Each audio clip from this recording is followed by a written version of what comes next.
Hi friends, Mrs. Powell here, and this is my friend Horton. Horton is an elephant, as you can well see, and the main character of a fun book by Dr. Seuss called Horton Hears a Who. So I'm going to put Horton down on the couch beside me and read to you today, Horton Hears a Who by Dr. Seuss.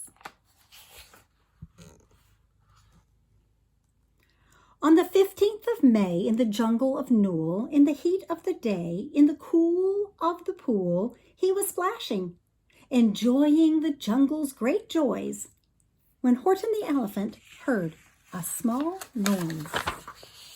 So Horton stopped splashing. He looked towards the sound. "That's funny," thought Horton.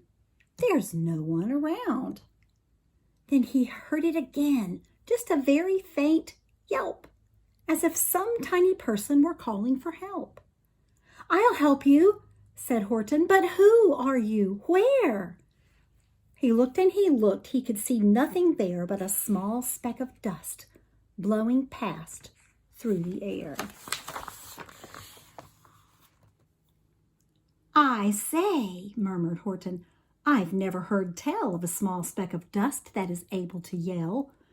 So you know what I think? Why, I think that there must be someone on top of that small speck of dust. Some sort of a creature of very small size. Too small to be seen by an elephant's eyes. Some poor little person who's shaking with fear that he'll blow in the pool. He has no way to steer. I'll just have to save him because, after all, a person's a person, no matter how small."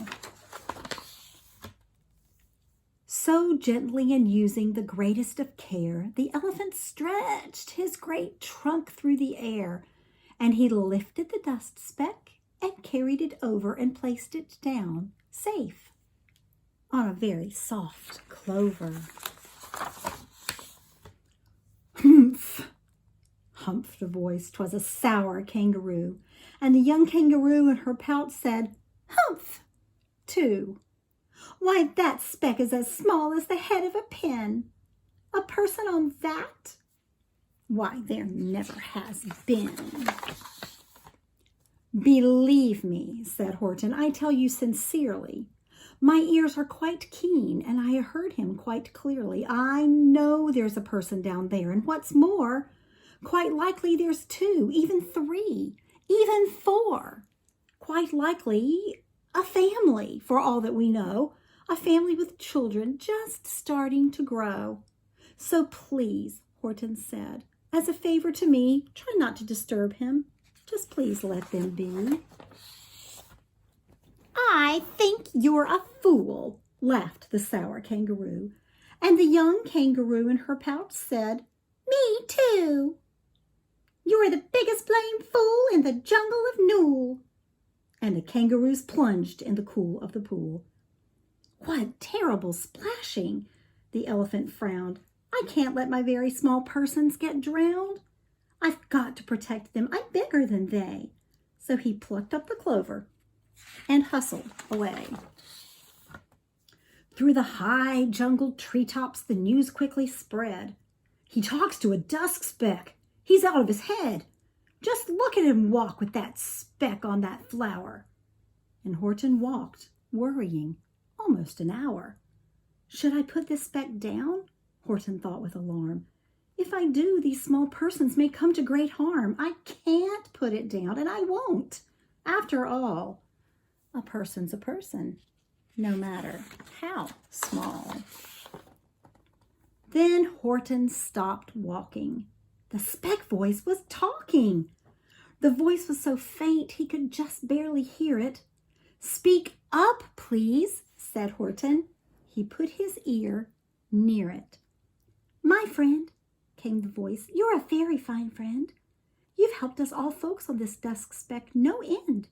You've saved all our houses, our ceilings, our floors. You've saved all our churches and grocery stores." "You mean," Horton gasped, "you have buildings there too?" "Oh, yes," piped the voice. "We most certainly do. I know, called the voice. I'm too small to be seen, but I'm mayor of a town that is friendly and clean. Our buildings to you would seem terribly small, but to us who aren't big, they are wonderfully tall. My town is called Whoville, for I am a Who, and we Whos are all thankful and grateful to you. And Horton called back to the mayor of the town, You're safe now, don't worry. I won't let you down. But just as he spoke to the mayor of the speck, 3 big jungle monkeys climbed up Horton's neck. The Wickersham brothers came shouting, What rot! This elephant's talking to Whos who are not. There aren't any Whos, and they don't have a mayor, and we're not going to stop all this nonsense. So there. They snatched Horton's clover. They carried it off to a black-bottomed eagle named Vlad Vladikoff, a mighty strong eagle, a very swift wing, and they said, Will you kindly get rid of this thing? And before the poor elephant even could speak, that eagle flew off with a flower in its beak. All that late afternoon and far into the night, that black-bottomed bird flapped his wings in fast flight, while Horton chased after with groans over stones that tattered his toenails and battered his bones, and begged, Please don't harm all my little folk who have as much right to live as us bigger folk too. But far, far beyond him, that eagle kept flapping, and over his shoulder called back, Quit your yapping! I'll fly in the night through. I'm a bird, I don't mind it. And I'll hide this tomorrow where you'll never find it. And at 6:56 the next morning, he did it. It sure was a terrible place that he hid it. He let that small clover drop somewhere inside of a great patch of clovers 100 miles wide. Fine that, sneered the bird, but I think you will fail. And he left with a flip of his black-bottomed tail. I'll find it, cried Horton. I'll find it or bust. I shall find my friends on my small speck of dust. And clover by clover by clover, with care, he picked up and searched them and called, Are you there? But clover by clover by clover, he found that the one that he thought for was just not around. And by noon, poor old Horton, more dead than alive, had picked, searched, and piled up 9,005. Then on through the afternoon, hour after hour, till he found them at last on the 3 millionth flower. My friends, cried the elephant, tell me, do tell, are you safe? Are you sound? Are you whole? Are you well? From down on the speck came the voice of the mayor. We've really had trouble, much more than our share. When that black-bottomed birdie let go and we dropped, we landed so hard that our clocks have all stopped. Our teapots are broken, our rocking chairs smashed, and our bicycle tires all blew up when we crashed. So Horton, please, pleaded that voice of the mayor's, will you stick by us Whos while we're making repairs? Of course, Horton answered. Of course I will stick. I'll stick by you small folks, through thin and through thick. Humph, humped voice. For almost 2 days you've run wild and insisted on chatting with persons who've never existed. Such carryings on in our peaceable jungle, we've had quite enough of your bellowing bungle.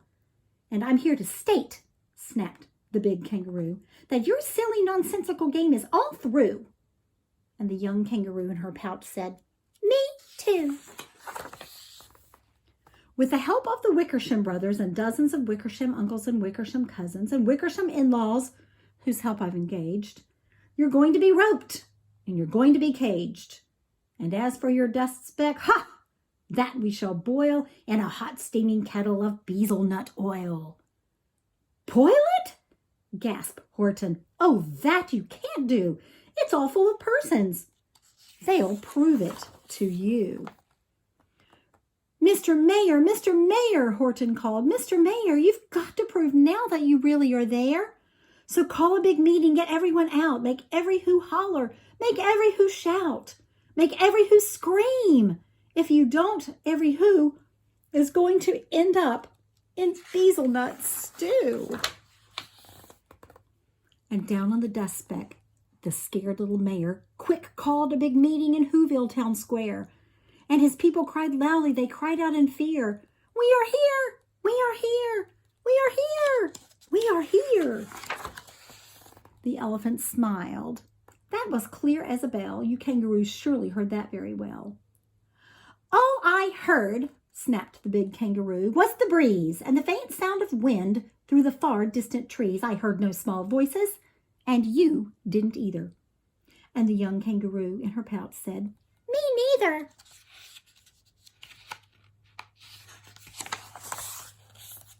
"Grab him," they shouted, "and cage the big dope. Lasso his stomach with 10 miles of rope. Tie the knots tight so he'll never shake loose. Then dunk that dumb speck in the hazelnut juice." Horton fought back with great vigor and vim, but the Wickersham gang was too many for him. They beat him, they mauled him, they started to haul him into his cage, but he managed to call to the mayor, "Don't give up. I believe in you all.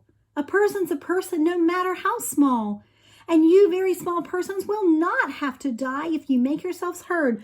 So come on now and try." The mayor grabbed a tom-tom. He started to smack it. And all over Whoville they whooped up a racket. They rattled tin kettles. They beat on brass pans, on garbage pail tops and old cranberry cans. They blew on bazookas and blasted great toots, on clarinets, oompas, and boompas, and flutes. Great gusts of loud racket rang high through the air.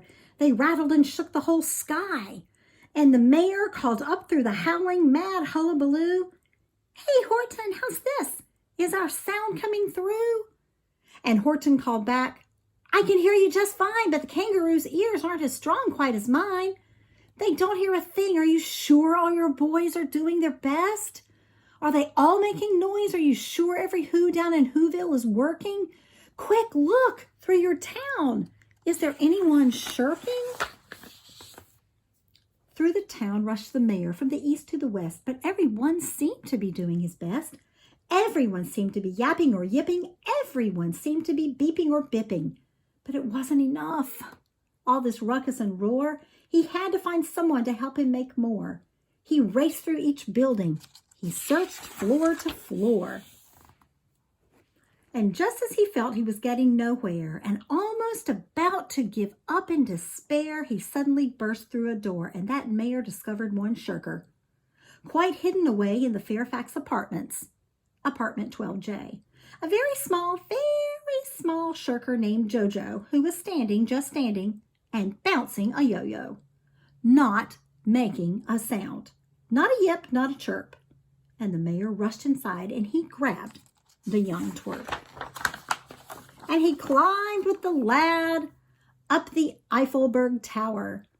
"This," cried the mayor, "is your town's darkest hour, the time for all who have blood that is red to come to the aid of their country," he said. "We've got to make noises in greater amounts, so open your mouth, lad, for every voice counts." Thus he spoke as he climbed. When they got to the top, the lad cleared his throat, and he shouted out, "Yop!" And that yop, that one small extra yop, put it over. Finally, at last, from that speck on the clover, their voices were heard. They rang out clear and clean, and the elephant smiled. Do you see what I mean? They've proved they are persons no matter how small, and their whole world was saved by the smallest of all. "How true, yes, how true," said the big kangaroo. "And from now on, you know what I'm planning to do? From now on, I'm going to protect them with you." And the young kangaroo in her pouch said, "Me too! From sun in the summer, from rain when it's fallish, I'm going to protect them, no matter how smallish." What a great book. Horton Hears a Who. We're all important. We're all important in our families, in our school. We're all important in this world. I've always told my students, God has a special plan for your life. And that's a wonderful story to help us remember that a person's a person, no matter how small. Have a great day. I'll see you soon.